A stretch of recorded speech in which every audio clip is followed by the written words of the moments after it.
आप सभी भाई-बहनों का सर्व कल्याण वृक्ष की प्रश्नोत्तर ज्ञान कक्षा में एक बार फिर स्वागत है। आज की चर्चा में एक शब्द स्वाभाविक पर एक चर्चा करने जा रहे हैं। देखिए, अक्सर एक साधारण मनुष्य ये स्वभाव शब्द को तकनीकी रूप से समझता नहीं।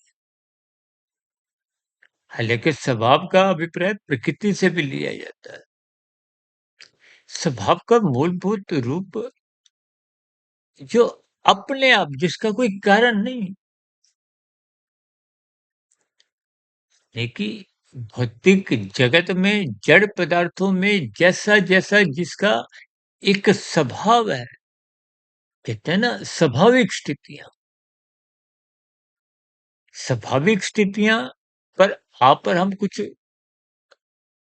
स्थायी रूप से कुछ परिवर्तन कर ही नहीं सकते। अब जल का स्वभाव क्या है? शीतलता। आप जब चाय बनाते हो तो उसको अग्नि का संग करवाते हो, तब उसमें उबाल आता है।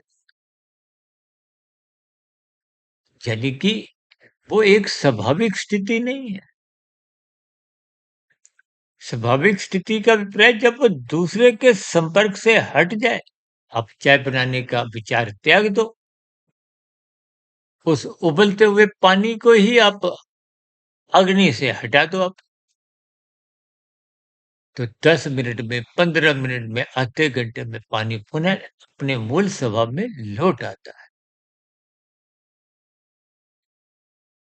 इसका अर्थ यही है कि स्वभाव जो भौतिक पदार्थों का है, देखिए आपका हमारा शरीर पृथ्वी, जल, अग्नि, वायु, आकाश 5 पदार्थों का बना। इनका स्वभाव नहीं बदलता, लेकिन जो स्वभाव आप स्वयं बनाते हो, हम कहते हैं ना बुराई को प्रवेश मत होने दो।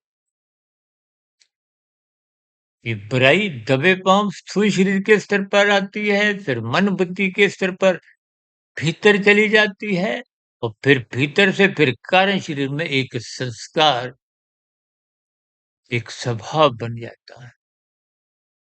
शास्त्रों में कहा गया है, ये स्वभाव संस्कार रहता तो कारण शरीर में, लेकिन प्रकट कहाँ होता है?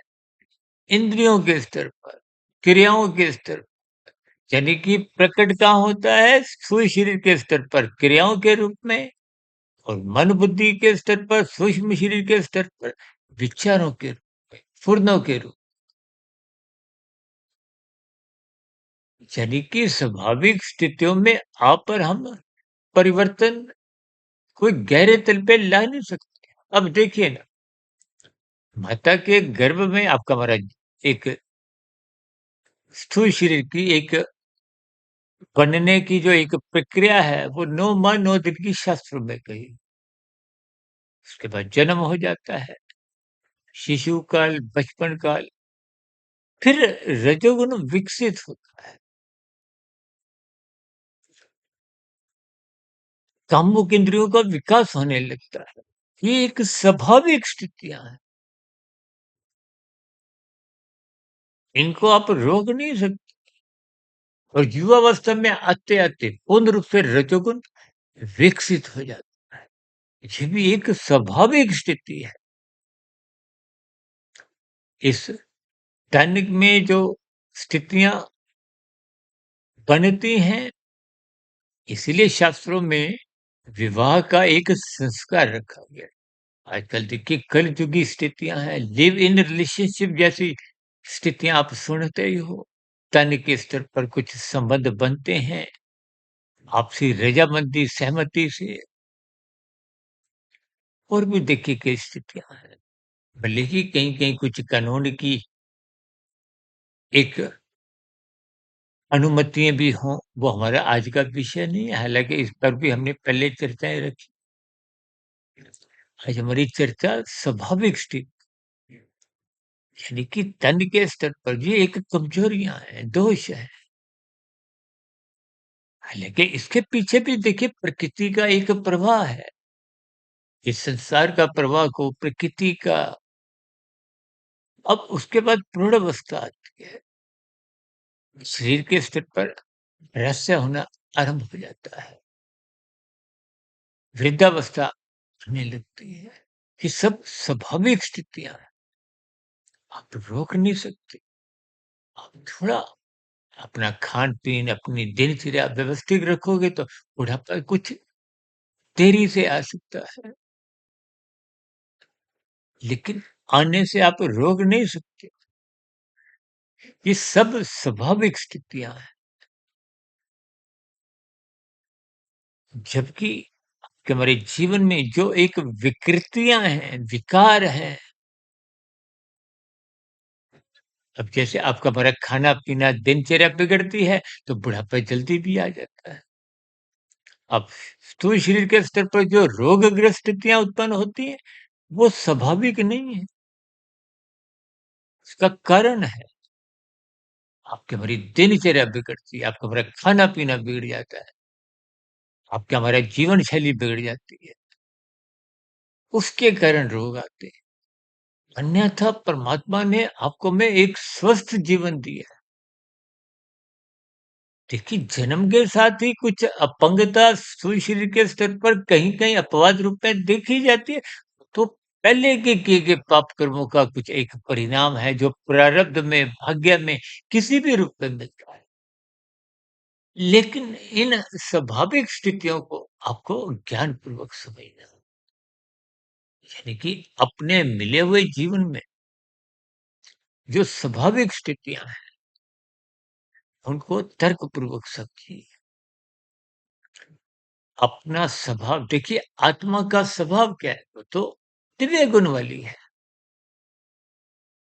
आत्मा कभी बिगड़ते नहीं है, वो तो कारण शरीर में जो आप और हम जैसे संस्कार बनाते हैं, संस्कार किसके बनते हैं?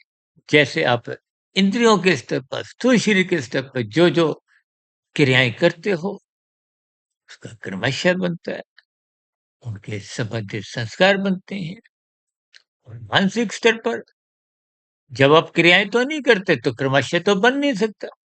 तो मानसिक स्तर पे संस्कार बनते हैं।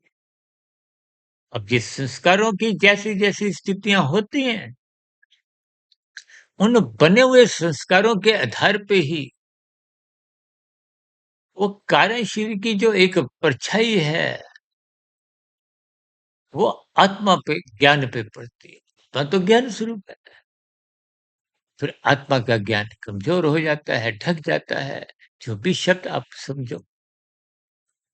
जब 50% से अधिक आत्मा का ज्ञान ढक जाता है, कलयुग में तो देखिए 70, 80, 90-90% आपके हमारे ज्ञान कमज़ोर हो चुके हैं। किसके कारण? भोगों के कारण। असहज स्थितियों में आप और हम विषय भोगों की ओर भाग रहे हैं।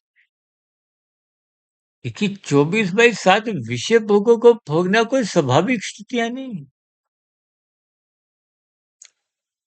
देखिए आपके बड़े जीवन की आवश्यकताएँ हैं, दाल-रोटी चाहिए, वस्त्र पहनने को चाहिए, रहने को घर चाहिए। लेकिन निरंतर भोगों की आसक्ति वो आपका हमारा स्वभाव नहीं है। आज भोग विषय बिगड़ते जा रहे हैं। अब ब्याह-शादियों में देखो, जो आपका हमारा प्रत्यक्ष एक अनुभव है, कैसी स्थितियाँ बिगड़ती हैं। अगले दिन आपके हमारे दिनचर्या कैसी कुछ अलग-सी हो जाती है।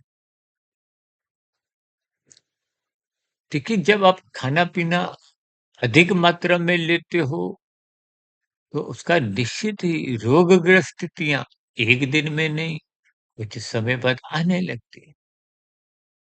इसलिए इन विकारों की स्थितियों को, रोगों की स्थितियों को, बुराई को स्वभाव से हटकर समझिए। यानी कि स्वभाव का अभिप्राय स्वाभाविक स्थितियाँ हैं। वो प्रकृति की एक व्यवस्था है, क्योंकि वृद्धावस्था के बाद आपकी हमारी मृत्यु आ जाती है। तो जीवन लीला जो भी आप कहो, जीवन समाप्त हो जाता है। फिर कार्य शरीर के आधार पे समाप्त क्या होता है? स्थूल शरीर, जो बना था माता के गर्भ में, अपना जीवन में जैसा-जैसा आप कुछ करते हो, क्योंकि मनुष्य योनि कर्म योनि है, साधना योनि का एक अवसर है। इन सभी स्थितियों को आप भी तर्कपूर्वक समझें और अपने जीवन में यथासंभव आध्यात्मिक उन्नति के एक विशेष स्थितियाँ बनाएँ, जिसके लिए आपको मैं ये मनुष्य जीवन का उपहार रूपी एक अवसर परमात्मा ने दिया है। और ये स्थितियाँ तभी बन पाती है जब मनुष्य ब्रह्म मुहूर्त में उठता है, शास्त्रों का स्वाध्याय करता है। शास्त्रों का स्वाध्याय करने से ही आपकी बड़ी सात्विक स्थितियाँ बनती हैं। ऐसी सभी सात्विक शुभ स्थितियाँ आपके जीवन में भी बने, ज्ञान में स्थितियाँ रहें।